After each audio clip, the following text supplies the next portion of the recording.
पादश्रीवल्लभत्वं सदैव श्रीदत्तास्मान् पाहि देवादिदेव भावग्राह्य क्लेशहारिन् सुकीर्ते घोरात् कष्टादुद्धरास्मान् नमस्ते त्वन्नो माता त्वं पिता प्तोदिपस्त्वं त्राता योगक्षेमकृत् सद्गुरुस्त्वम् त्वं सर्वस्वन्नो प्रभो विश्वमूर्ते घोरात् कष्टादुद्धरास्मान् नमस्ते पापं तापं व्याधिमाधिं च दैन्यं भीतिं क्लेशं त्वं हराशु त्वदन्यं त्रातारं नो वीक्ष ईशास्त्रजूते घोरात् कष्टादुद्धरास्मान् नमस्ते नान्यस्त्राता नापि दाता न भर्ता त्वत्तो देवत्वं शरण्योकहर्ता कुर्वात्रेयानुग्रहं पूर्णराते घोरात् कष्टादुद्धरास्मान् नमस्ते धर्मे प्रीतिं सन्मतिं देवभक्तिं सत्संगाप्तिं देहि भुक्तिं च मुक्तिं भावासक्तिं चाखिलानन्दमूर्ते घोरात् कष्टादुद्धरास्मान् नमस्ते श्लोकपञ्चकमेतद्यो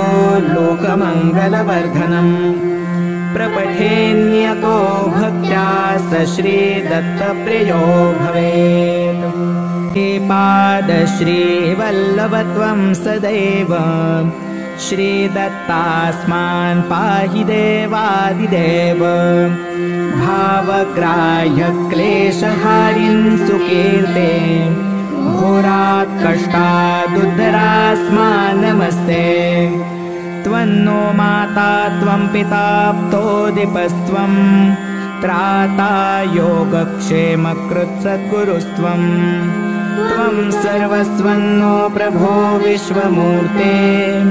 घोरात् कष्टादुद्धरास्मान् नमस्ते पापं तापं व्याधिमाधिं च दैन्यं भीतिं क्लेशं त्वं हराशु त्वदन्यं त्रातारं नो वीक्ष ईशास्त्रजूते घोरात् कष्टादुद्धरास्मान् नमस्ते नान्यस्त्राता नापि दाता न भर्ता त्वत्तो देवत्वं शरण्योकहर्ता कुर्वात्रेयानुग्रहं पूर्णराते घोरात् कष्टादुद्धरास्मान् नमस्ते धर्मे प्रीतिं सन्मतिं देवभक्तिं सत्संगाप्तिं देहि भुक्तिं च मुक्तिं भावासक्तिं चाखिलानन्दमूर्ते घोरात् कष्टादुद्धरास्मान् नमस्ते श्लोकपञ्चकमेतद्यो लोकमङ्गलवर्धनम् प्रपठेन्यतो भक्त्या स श्रीदत्तप्रियो भवेत् हे पादश्रीवल्लभत्वं सदैव श्रीदत्तास्मान् पाहि देवादिदेव भावग्राह्य क्लेशहारिन् सुकीर्ते घोरात् कष्टादुद्धरास्मान् नमस्ते त्वन्नो माता त्वं पिता प्तोदिपस्त्वं त्राता योगक्षेमकृत् सद्गुरुस्त्वं त्वं सर्वस्वन्नो प्रभो विश्वमूर्ते घोरात् कष्टादुद्धरास्मान् नमस्ते पापं तापं व्याधिमाधिं च दैन्यं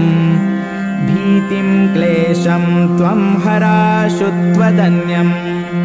त्रातारं नो वीक्ष ईशास्त्रजूते घोरात् कष्टादुद्धरास्मान् नमस्ते नान्यस्त्राता नापि दाता न भर्ता त्वत्तो देवत्वं शरण्योकहर्ता कुर्वात्रेयानुग्रहं पूर्णराते होराकष्टादुद्धरास्मान् नमस्ते धर्मे प्रीतिं सन्मतिं देवभक्तिं सत्सङ्गाप्तिं देहि भुक्तिं च मुक्तिं भावासक्तिं चाखिलानन्दमूर्ते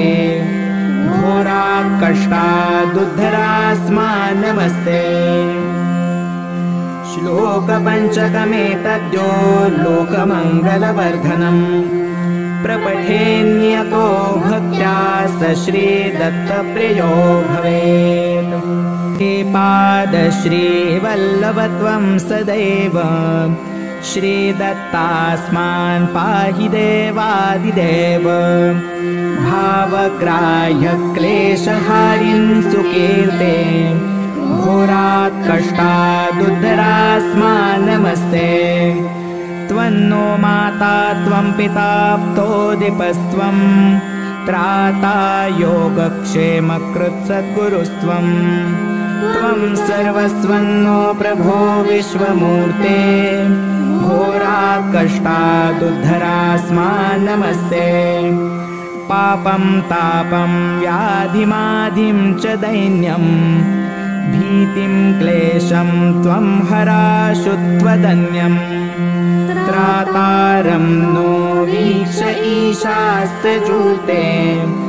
होराकष्टादुद्धरास्मान् नमस्ते नान्यस्त्राता नापि दाता न भर्ता त्वत्तो देवत्वं शरण्योकहर्ता कुर्वात्रेयानुग्रहं पूर्णराते होराकष्टादुद्धरास्मान् नमस्ते धर्मे प्रीतिं सन्मतिं देवभक्तिं सत्सङ्गाप्तिं देहि भुक्तिं च मुक्तिं भावासक्तिं चाखिलानन्दमूर्ते होराकष्टादुद्धरास्मान् नमस्ते श्लोकपञ्चकमेतद्यो लोकमङ्गलवर्धनम् प्रपठेन्यतो भक्त्या स श्रीदत्तप्रियो भवेत् इति श्रीवासुदेवानन्दसरस्वती विरचितं श्रीदत्तात्रेयप्रार्थनास्तोत्रं सम्पूर्णम्